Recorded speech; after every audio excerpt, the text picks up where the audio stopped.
Forcément, le thème du message que je vais apporter, c'est Noël, bien évidemment, c'est Jésus-Christ.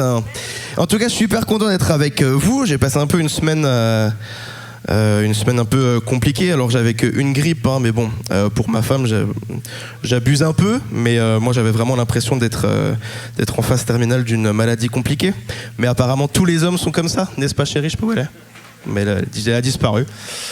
Mais et je suis aussi content parce que ça fait longtemps qu'on n'était pas les 4 responsables réunis pour une soirée perchoir, donc ça me fait encore plus plaisir et beaucoup plus plaisir de pouvoir partager dans une soirée de Noël parce que je kiffe vraiment cette période. Il y en a qui kiffent la période de Noël? Il y en a qui détestent peut-être la période de Noël? Bon, il y a plus de personnes qui kiffent, donc ça me rassure.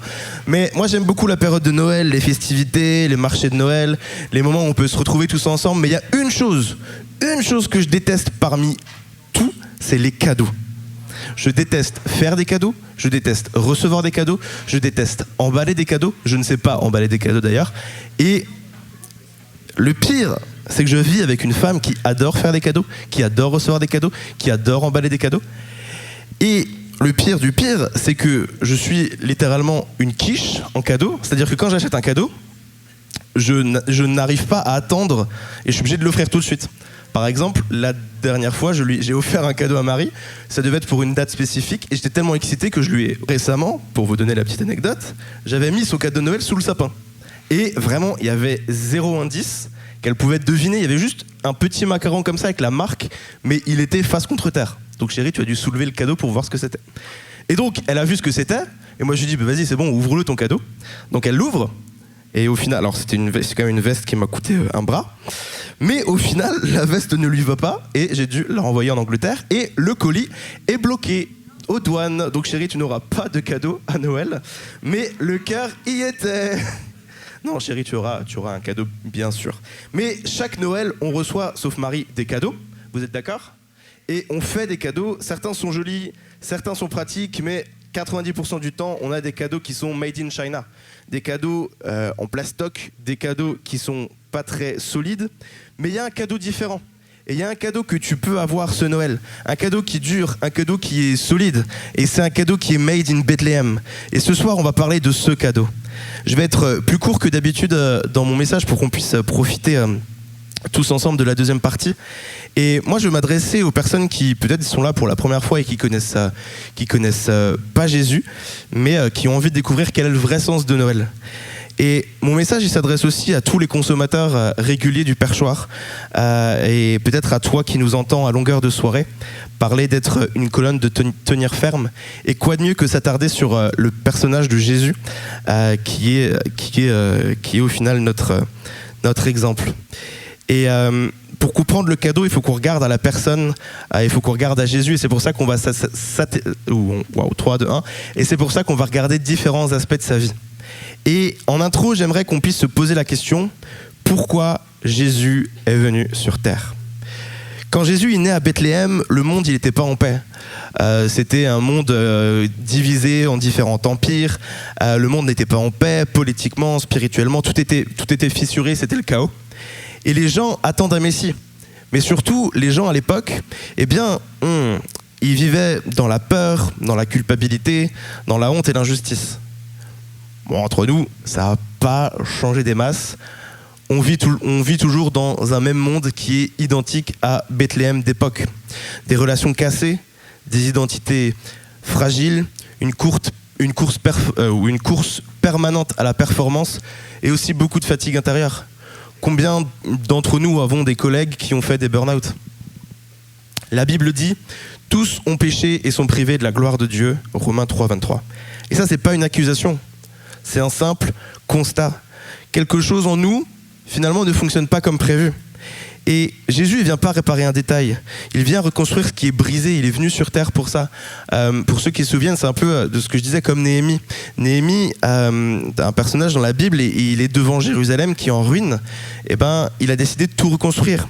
Et Dieu, en voyant l'état de la terre, et ben, il s'est dit simplement, on va pas laisser ça comme ça. Et on va tout reconstruire. Et c'est pour ça que Jésus est venu. Et quand Jésus est venu à Bethléem, il est né pas dans un palace, il est né dans une étable. Il est venu lentement, sans aucun éclat politique, sans forcer la reconnaissance. Il est venu, c'était un tout petit bébé, fragile, dépendant du soin de ses parents. Et le prophète Ésaïe l'avait annoncé. Voici, le Seigneur lui donnera le nom d'Emmanuel, Dieu avec nous. Et sa venue, elle n'était pas spectaculaire. Alors déjà, une naissance en soi, ça n'a rien de spectaculaire. Enfin, pardon, j'ai pas encore d'enfants. C'est super, c'est super pour tous les gens qui ont des enfants. Si, c'est spectaculaire. Bon, allez, on continue. Je suis perdu dans mes notes. Ouais. On disait quoi? Sa venue n'était pas spectaculaire. Un enfant qui vient au monde, c'est évidemment spectaculaire, bien évidemment, on est d'accord. Bien sûr, surtout pour mesdames. Oui, Isaline, oui. Surtout mesdames, bien sûr, on sait que vous souffrez. Allez, dans nos vies, c'est pareil. Dieu agit parfois lentement, il agit dans le détail qu'on ne voit pas, mais il façonne notre cœur et notre caractère. Jésus est venu, il y a également un trait de caractère qui est bon de rappeler, c'est la douceur que Jésus avait. Dans Matthieu 11, verset 29, il dit « Prenez mon joug sur vous et recevez mes instructions, car je suis jaloux et humble de cœur. » Jésus, il vient pas s'imposer, mais il va inviter. Il va pas pousser, il va attirer. Et ce Noël, Jésus nous invite à répondre à cette douceur et à laisser notre cœur être touché et transformé. Est-ce que je peux t'avoir ma bouteille, s'il te plaît ? Merci, wow, t'es super sympa. Tu me le mets...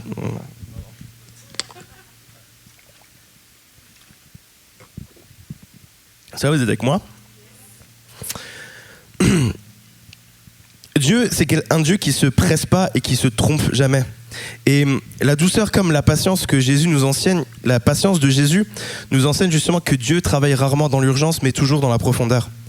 Nous, on veut des réponses rapides, des résultats visibles. On veut que ce soit immédiat, des changements immédiats. Mais Dieu, lui, va construire quelque chose dans le temps et quelque chose qui dure.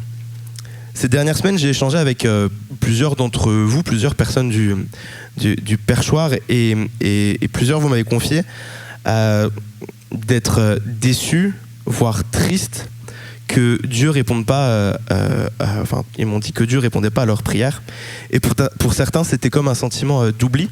Et j'avoue que ça m'a beaucoup peiné d'entendre ça de quelques-uns d'entre vous, mais simplement pour vous rappeler, parce que je sais que certains sont là ce soir, mais pour le rappeler à tous, mais quand Dieu tarde à répondre, c'est pas parce qu'il est absent. Quand rien semble bouger, c'est pas que rien ne se passe. Quand le processus est long, c'est pas du temps perdu. Parce que Dieu il privilégie la formation de ton cœur avant la visibilité du fruit que tu vas porter. Avant que Jésus guérisse, avant que Jésus prêche, avant que Jésus fasse des miracles, il va passer 30 ans dans l'ombre. 30 ans à rien faire. 30 ans dans une vie ordinaire de travail, de relations, d'obéissance quotidienne. Pourquoi ? Parce que le caractère précède toujours la mission. Dans nos études, nos travails, nos relations, on aimerait souvent passer au next step, on aimerait faire ça rapidement. Mais Dieu nous apprend que la fidélité dans l'ordinaire est ce qu'il y a de plus important. Être juste quand personne ne regarde, aimer quand c'est pas facile, persévérer quand c'est pas gratifiant. La patience de Jésus nous rappelle que ce que Dieu construit en nous est plus important que ce qu'il fera à travers nous. Et aussi, Dieu commence petit pour transformer grand. Une crèche, un tout petit bébé, une famille ordinaire, et pourtant, le salut du monde. La patience de Jésus nous apprend à ne pas mépriser les petits commencements. Et dans ta vie, dans vos vies, ne méprisez pas vos petits commencements. Que ce soit un petit pas de foi, une petite prière simple, une décision qui est même discrète d'obéissance, un changement intérieur que personne ne voit. Dieu peut s'en servir pour changer beaucoup plus que tu ne l'imagines. Et je l'ai dit, Jésus est né dans une étable, rien que ça c'est déjà fort. Mais parce que peu de personnes naissent dans des étables, je crois. On est dans des maternités, n'est-ce pas ? C'est ça, hein ? Moi je m'y connais pas du coup en accouchement, mais on est dans des maternités. Merci. Donc Jésus est né dans une étable, et ce qui est encore plus bouleversant, c'est pas seulement l'endroit où il est venu, mais c'est ce qu'il a quitté pour venir. Lui qui était de condition divine, il n'a pas regardé comme une proie à arracher d'être égal avec Dieu, mais il s'est dépouillé lui-même, prenant la condition de serviteur en devenant semblable aux hommes. Jésus, il a volontairement renoncé à la gloire céleste, au confort, à la reconnaissance, à la sécurité. Il aurait pu venir en roi, mais il a choisi de venir en humble serviteur. Et finalement, c'est ça l'humilité incarnée. L'humilité, c'est pas de se rabaisser. Jésus, il n'a pas accepté de se rabaisser. Il a simplement accepté de dépendre entièrement de Dieu et de marcher dans son plan plutôt que dans sa propre grandeur. Et pourtant, cette humilité, c'est pas une faiblesse. Parce que ce bébé couché dans une crèche c'est aussi celui qui plus tard fera preuve d'un courage extraordinaire. Courage en affrontant les regards des gens, les regards humiliants, les critiques, les autorités religieuses. C'est celui qui affrontera ceux qui l'auront renié. Et c'est lui qui, enfin, affrontera finalement la croix. Et il n'avance pas parce qu'il a peur, mais parce qu'il a fait confiance en Dieu, en son Père. Et le courage biblique, c'est pas l'absence de peur, c'est l'obéissance malgré la peur. Et dans tout ce qu'il fait, Jésus, il va marcher avec droiture. Il n'a jamais compromis la vérité pour plaire. Il n'a jamais abandonné sa mission pour être accepté. Et ça, c'est une invitation pour nous aujourd'hui. Vivre une foi authentique, intègre dans nos relations, dans notre travail, dans notre manière d'aimer, d'agir. Mais tout ça, c'est possible parce que Jésus a fait un choix radical. Le renoncement. Renoncer. Et ça, c'est quelque chose qui peut être compliqué. Sa venue à Bethléem, c'était pas un renoncement ponctuel, c'était un style de vie. Il accepte les limites humaines. Lui qui est Dieu, il est devenu humain. Sacré renoncement quand même. La lenteur, la dépendance. Il a accepté la souffrance. Il a accepté tout ça pour accomplir le plan de Dieu. Et Jésus est clair avec nous. Il dit dans Luc 9 au verset 23, « Si quelqu'un veut venir après moi, qu'il renonce à lui-même, qu'il se charge chaque jour de sa croix et qu'il me suive. » Suivre Jésus nous appelle aussi à renoncer. Pas par obligation. Et vraiment, ne renoncez pas par obligation pour Dieu, mais par amour. Renoncez parce que vous aimez Jésus. Alors renoncer, ça peut être très concret. Et j'ai listé quelques exemples. Renoncer à toujours avoir le dernier mot dans une discussion, même quand tu sais que tu as raison. Ça, je me sens concerné. Et visiblement d'autres personnes. Renoncer à certaines habitudes qui te fatiguent intérieurement, même si tout le monde autour de toi dit que c'est normal. Renoncer à passer encore 1 heure de plus sur ton téléphone pour prendre 10 minutes avec Dieu, même quand tu n'en as pas envie. C'est encore moi. Renoncer à un compromis dans ta vie affective ou sexuelle parce que tu choisis d'honorer Dieu avant tes pulsions. Renoncer à ta zone de confort et à ta vie toute tracée pour le servir et lui obéir. Et parfois, le renoncement le plus difficile, c'est de renoncer au contrôle qu'on a sur sa vie. Il y a quelques semaines de ça, j'étais face à un choix, face à un très grand renoncement. Et peut-être que j'en témoignerai lors d'une prochaine prédication, mais c'était un choix pas facile. Et il y a beaucoup de choses qui étaient en jeu. Et il fallait du coup renoncer. Et au bout d'un moment, si tu veux aller plus loin dans ta relation avec Dieu, que ce soit le début, que tu viennes de te faire baptiser, que ça fait 10 ans, en fait, si tu veux aller plus loin avec Dieu, des fois Dieu il va te demander de renoncer à certaines choses. Et je me retrouvais dans mon salon complètement en PLS à l'idée de devoir renoncer à cette chose. Et j'étais face à Dieu et je lui disais, ok, voilà Seigneur, ce que ça me coûte, mais vas-y, en fait je t'aime trop. Et donc je le fais. Honnêtement, c'était pas facile, mais j'ai eu de bonnes discussions et je suis content de mon choix. Mais quand on parle de renoncement, on parle pas de devenir triste ou austère. On parle de choisir ce qui a du poids éternel plutôt que ce qui est confortable sur le moment. Et à ce stade, il y a une question qu'on peut pas éviter. Parce que Noël, au final, ça laisse pas neutre. Quand Jésus naît, tout le monde est émerveillé. La Bible nous dit, lorsque les mages arrivent à Jérusalem et annoncent... tout le monde n'est pas émerveillé. Plutôt ça. La Bible nous dit que lorsque les mages arrivent à Jérusalem et annoncent « Le roi des Juifs est né », le roi Hérode est troublé. Et toute la ville avec lui. Pourquoi ? Parce que Jésus, c'était pas seulement un petit bébé tout mignon dans une crèche. Ça reste avant tout, et c'était avant tout un roi. Il est venu en roi. Et Hérode, il va comprendre une chose fondamentale. Il ne peut pas y avoir 2 rois sur un même territoire. Impossible. Lui, il a la force, donc ce qu'il va faire, pour qu'il n'y ait qu'un seul roi sur le territoire, il va tout faire pour tuer le prétendant au trône. Mais alors Hérode cherche à tuer Jésus, il ne cherche pas à l'adorer bien évidemment, et il va tout faire pour le tuer, mais heureusement Jésus, Marie et Joseph s'enfuient en Égypte. Et Hérode garde son palais, Hérode reste le roi. Mais jusqu'à quand ? Et soyons honnêtes, nous on peut être un peu comme des Hérodes dans nos cœurs. On peut voir, on peut entendre que Jésus est roi, que Jésus est à côté. Mais est-ce qu'on est des Hérodes à ne pas vouloir laisser Jésus rentrer dans nos cœurs en disant non, pas ici, pas maintenant, pas dans ce domaine-là? Ou est-ce qu'on est plutôt comme les mages? Parce qu'il y a une autre attitude dans ce récit, il y a les rois mages, les mages. Eux aussi, ils ont fait un long voyage.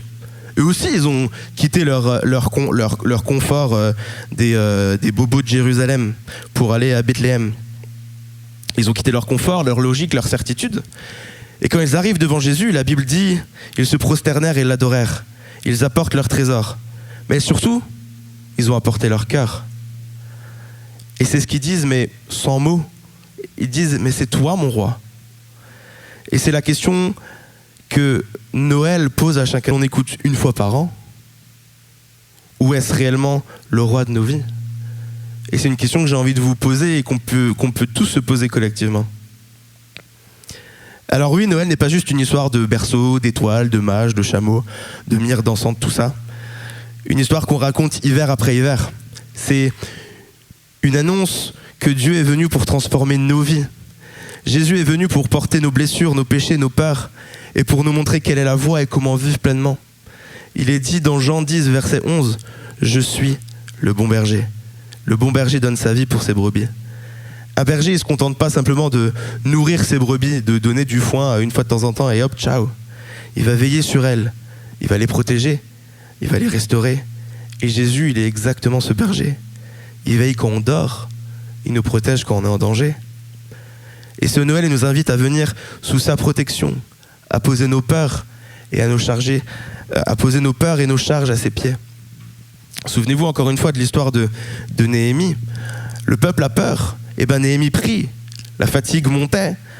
Wow, ma voix est partie. La fatigue montait. Alors il encourage et il dit, souvenez-vous du Seigneur grand et redoutable. Même au cœur du combat, Néhémie a gardé les regards sur le berger. Et c'est ça ce qui le rend inébranlable. Et dans nos vies, le même principe s'applique. Si tu gardes les yeux fixés sur Jésus, alors tu ne vacilleras pas. Si tu restes fixé sur lui, tu ne bougeras pas. Et Jésus ne nous laisse pas spectateurs. Comme Néhémie qui a reconstruit Jérusalem pierre après pierre avec son peuple, et ben Jésus nous appelle à porter et à partager ce qu'il nous donne. Voici, je me tiens à la porte et je frappe. Si quelqu'un entend ma voix et ouvre la porte, j'entrerai chez lui et je souperai avec lui et lui avec moi. Alors c'est peut-être ton moment d'accepter ce cadeau, de le laisser entrer dans ta vie et de le laisser façonner ton cœur. Et je ne vais pas aller plus loin. Comme j'ai dit, ce sera plus court, mais j'ai vraiment envie qu'on puisse prendre un temps pour adorer Jésus. Et simplement, si l'équipe peut remonter sur scène. Tu m'as dit plus court, hein, tu m'as dit un quart d'heure. Hein. Moi, je m'entraîne pour que ce soit dans le timing. Hein. Moi, je le respecte, le timing. Toujours dans l'amour, bien évidemment. Mais peut-être que ce soir, Dieu ne te demande pas de changer tout d'un coup. Peut-être qu'il ne te demande pas une révolution immédiate, mais simplement peut-être un petit pas, un petit commencement, un petit renoncement. Un renoncement précis, un choix d'obéissance, peut-être un acte de courage. Parce que Jésus, il n'est pas venu pour te prendre quelque chose, il n'est pas venu t'enlever ta joie, ta liberté ou ta vie, mais justement, il est venu te donner la vie. Une vie plus solide, une vie plus libre, une vie plus vraie. Et ce cadeau-là, Jésus, c'est pas quelque chose de fragile. C'est pas un truc made in China qui se casse en 10 secondes. C'est pas du jetable, c'est pas quelque chose qui brille instantanément, qui se casse ensuite. C'est quelque chose qui est façonné dans l'humilité, qui est porté par l'amour et qui est fait pour durer et qui est destiné à transformer des vies. Moi, j'ai accepté l'amour de Jésus et je vois tous les fruits que ça a sur ma vie et je suis tellement 1000 fois, je pourrais même 1000 milliards de fois plus heureux et plus vivant qu'avant. Mais Noël nous rappelle que la vraie grandeur passe par le renoncement, et que la vraie force passe par la douceur et le courage, et que la vraie joie passe par l'humilité et la patience. Toutes ces caractéristiques de Jésus doivent être nos caractéristiques de vie. Jésus, c'est ce cadeau solide, c'est ce cadeau fiable qui ne se fissure pas avec le temps. Il est venu nous rejoindre dans nos fragilités. Il est venu nous rejoindre à côté de nous, même parfois dans nos ruines, alors qu'on était peut-être cassés, brisés de l'intérieur. Bien, Jésus est là, pas pour nous condamner, pour nous accuser en nous disant « mais regarde ce que tu as fait de ta vie ». Non, Jésus est à côté de nous pour dire « mais je vois ce par quoi tu es passé, ce par quoi tu as enduré, et je viens te restaurer, et je viens t'apprendre à vivre une vie façonnée avec moi ». Alors ce soir, prends simplement le temps d'y réfléchir, que ce soit la première fois que tu viens ou que tu sois un consommateur régulier du perchoir. Peut-être que tu le connais pas et tu as envie de faire ce pas. Peut-être que tu le connais depuis longtemps et tu te dis qu'il y a peut-être une part de renoncement à faire pour avancer encore avec lui. Jésus, c'est le même hier, aujourd'hui, éternellement. Et il n'a pas changé. Mais simplement, on peut fermer nos yeux.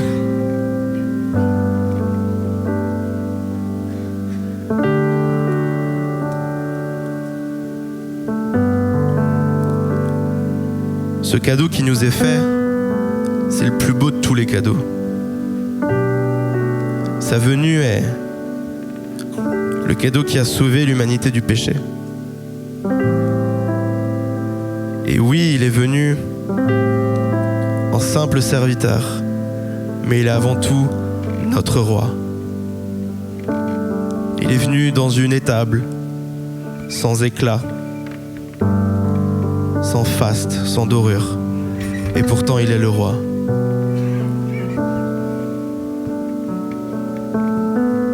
Et si on est là, si je suis là, si l'équipe des responsables est là, c'est